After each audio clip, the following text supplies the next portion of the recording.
بسم الله على بركة الله توكلنا. حلقة جديدة من حلقاتنا، وأهم حاجة عايز أقولها لكم كل سنة وأنتم طيبين وسنة جديدة سعيدة عليكم. أنا جبت لكم معايا بابا نويل النهاردة، لابس أحمر في أحمر، أهلاوي أصلا. هو بابا نويل أهلاوي يا جماعة، اللي ما يعرفش المعلومة دي بابا نويل أهلاوي. تمام. نخش في حلقة النهاردة، ويا رب تكون سنة جديدة سعيدة عليكم جميعا يا رب، وتحققوا كل اللي نفسكم فيه. سريعا نخش في حلقتنا ونتكلم عن صفقات الأهلي. وطبعا كلكم مع حضراتكم عرفتوا إن حامد حمدان راح بيراميدز خلاص رسميا. ولو تفتكروا في حلقة امبارح أو أول امبارح كان خلاص بقى يا بابا نويل بقى، خلاص بقى خليك هنا. كان قلت لكم ان مفيش صفقه خلصت في النادي الاهلي غير يوسف بالعمري. كل اللي بتسمعوه ان حامد حمدان ماضى للنادي الاهلي، والنادي الاهلي خلص في حامد حمدان ومش عارف ايه. وجات لي رسائل كتير ان انت بتقول ان حامد حمدان مش جاي الاهلي. لا، حامد حمدان جاي الاهلي ووقع على فكره. انا طلعت في الحلقه دي وقلت ان حامد حمدان وقع للاهلي، ولكن بتروجيت ما وافقش على العرض لسه، لان بيراميدز داخل بقوه وبفلوس كتير قوي على بتروجيت وعلى حامد حمدان. فطبعا العرض فيه فروقات في الارقام اللي بتدفع. طيب حامد حمدان خلاص شكرا راح بيراميدز، خلصنا من الصفقه دي. طب الاهلي دلوقتي بيعمل ايه؟ انا بس عايز اقول رساله لاداره النادي الاهلي يا جماعه. يعني احنا بنقعد نتكلم وبناخد وقت كتير قوي في الصفقات ومش بنخلص. يزن النعيمات فضلنا نتكلم والراجل جاله اصابه بصليبي ربنا يشفيه وما خلصناش فيه. وهكذا بقى كل الصفقات. دياباتي لا، دياباتي لا، اصل الاهلي تفاوض مع دياباتي، لدرجه ان دياباتي زعل من اداره النادي الاهلي علشان تاخيرهم في انهاء المفاوضات. فانا ارجو من النادي الاهلي انك تدور على مواصفات معينه انت عايزها والمدير الفني عايزها، ولما تلاقيها في حد خلص فيه. خلص هو مكالمة مع وكيل اللاعب، ثم مكالمة مع اللاعب، ومكالمة مع إدارة النادي. تمام الموضوع خلص، يلا أهلا بيك في النادي الأهلي.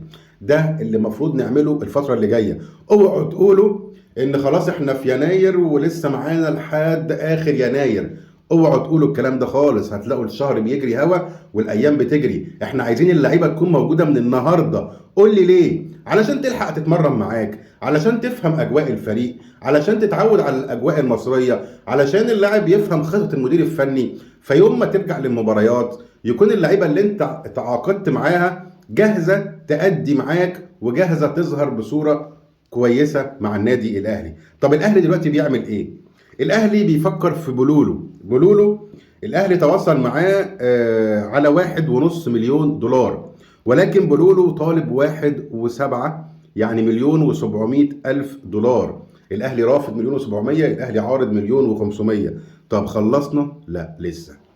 طيب انا من متابعتي افريقيا انا عايز اقول ان في محمد الامين عموري ده في الجزائر. قبال ده لاعب صغير وناشئ في منتخب الجزائر. مازا، وبرشلونة بتبص على مازا، ده لاعب نص ملعب هايل. بولبينا مهاجم الجزائر. يعني انا اقصد ان في قدامك صفقات وفي البطولة الافريقية وكل الافارقة عندك في المغرب. فانت مستني ايه؟ يعني انت مستني ايه؟ اتفرج، انجز، خلص، شوف احتياجاتك ايه، وخلص الامور بدري. ما تستناش والوقت يجري منك ويجري مننا والجماهير هتضغطك وتلاقي بقى مش عارف ايه والاعلام والصحافه. وخلي بالك من حاجه، انت اصبح معاك نادي مصري تقيل. مش تقيل بمعنى بطولات ومش عارف ايه، لا خالص. انت الاهلي اتقل نادي، لكن تقيل ماديا، تقيل بالفلوس، بيقدر يخش معاك وينافسك. انت عندك شعبيه النادي الاهلي وجماهيريه الاهلي وبطولات ودولاب النادي الاهلي. هو عنده فلوس اضعاف النادي الاهلي. فانت المنافسه دي شرسه جدا. ارجو برضو ان وانت بتتحرك تخلص في صفقه، انا مش عايز الاعلام ولا انا كيوتيوبر بطلع اقول لحضراتكم انا مش عايز اعرف المعلومه. يا سيدي ما تقوليش، ما تعرفش حد مننا. احنا بنحاول نجتهد ولكن انت اشتغل في سريه، اشتغل بجديه، انجز في صفقاتك. طيب عندنا بقى ان امام عاشور جاي له عروض بارقام عاليه من السعوديه توصل ل5 مليون دولار. انا اعتقد ان امام عاشور مش هيخرج من النادي الاهلي، ولازم نجدد لامام عاشور لان عندنا مشكله كبيره في التجديدات. طيب عبد المنعم، في كلام ان الاهلي بيحاول يجيب عبد المنعم سنة ونص او موسم ونص اعارة من فرنسا، وبعد كده يرجع تاني فرنسا. عبد المنعم رافض، وعبد المنعم عايز يجي مصر 6 شهور فقط، اللي هو معاك لنهاية الموسم. عبد المنعم مصمم يكمل في فرنسا، وعبد المنعم بلغ وكيله وبلغ إدارة النادي الأهلي إن أنا اتعلمت الفرنساوي وبقيت بتكلم فرنساوي، وهو هدفه الاحتراف بره وهدفه إنه يثبت نفسه خارج مصر. أنا ما أقدرش ألوم على عبد المنعم إطلاقا، كل الفكرة إن أنت دور وانجز في صفقاتك. طيب يستروب غضبان من إيه؟ أقول لك غضبان من إيه؟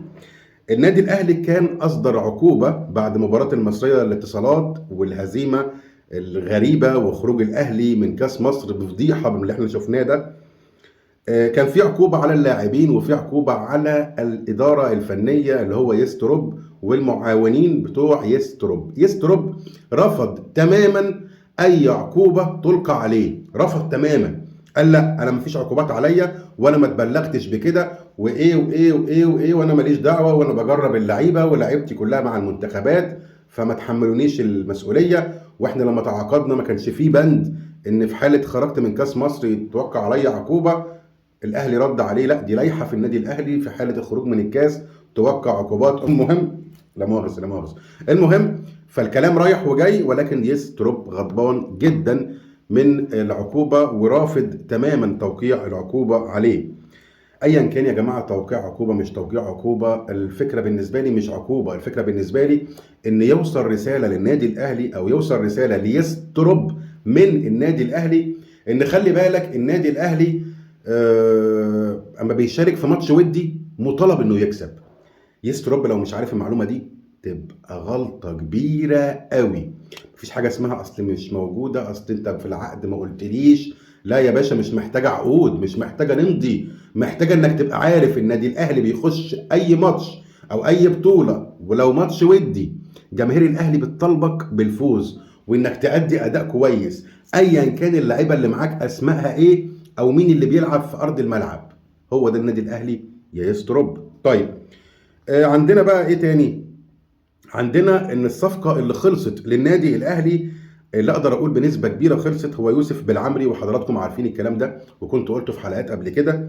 وفي حاليا صفقه يعني الاهلي بيسعى بكل قوه انه ينجز في الصفقه دي، لان يستروب بتفرج على ادائه وعجبه جدا جدا جدا. مين اللاعب ده؟ هو احمد عيد الباك اليمين للنادي المصري اللي لعب المباراه الثالثه امام انجولا مع منتخب مصر.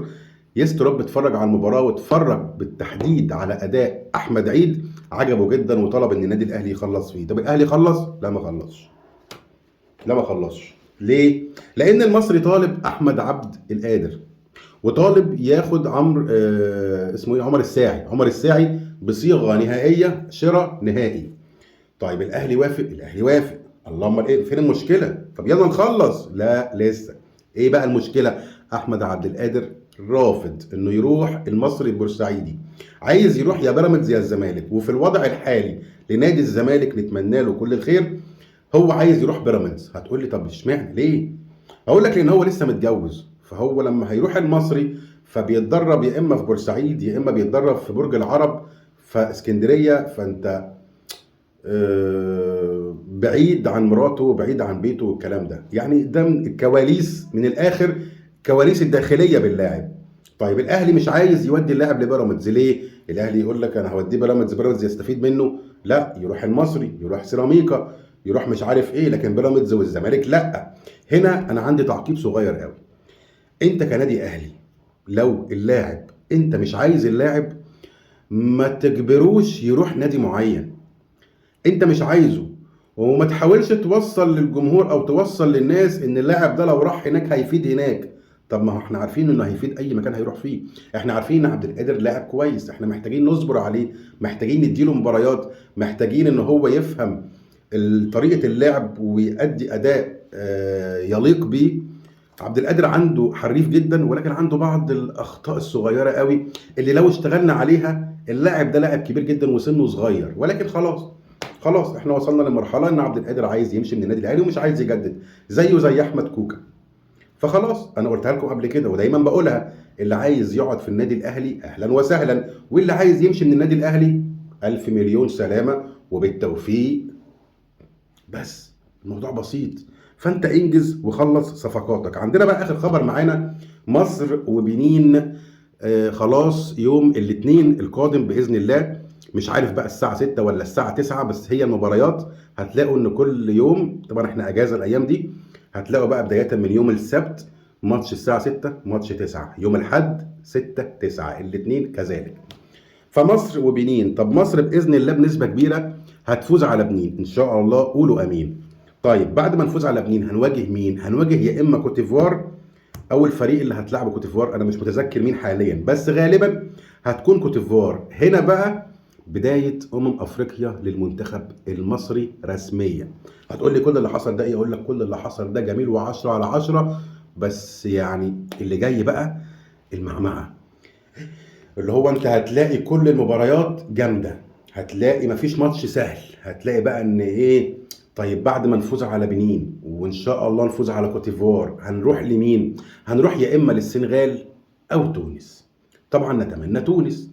تخيلوا معايا كده لو نص النهائي مصر وتونس، والناحيه الثانيه الجزائر والمغرب، يا نهار ابيض يا نهار ابيض، ده يعني هتبقى مباريات اللي هو ايه، بطوله عربيه بقى، مش بطوله افريقيه، هتبقى بطوله عربيه. فانا اتمنى التوفيق لمنتخبنا طبعا، ونتمنى التوفيق للنادي الاهلي، اداره النادي الاهلي. انا عايز اقول لكم خبر في اخر الحلقه كده ايه يفرحكم شويه، ان كابتن سيد عبد الحفيظ موجود في اوروبا ومحدش عارف هو بيعمل ايه في اوروبا. انا عايز اقول لك ان كابتن سيد عبد الحفيظ انا متاكد ان هو مش هيسكت، وهيدور على صفقات سوبر بعين وبرؤيه كابتن سيد عبد الحفيظ علشان يجيبها للنادي الاهلي. فانتظروا باذن الله صفقات سوبر، صفقات من العيار الثقيل.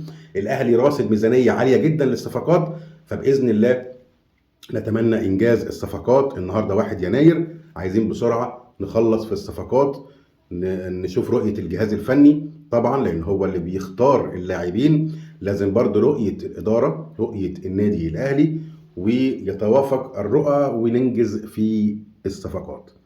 طيب دي كده حلقتنا سريعا. ما تنساش يا صديقي تعمل لايك وتشترك في القناه وتصلي على النبي. سنه جديده سعيده عليكم. بابا نويل موجود معانا اهو يا جماعه. سنة جديدة سعيدة على الناس كلها يا رب، وبإذن الله تحققوا كل اللي نفسكم فيه. شكرا لكم، سلام عليكم.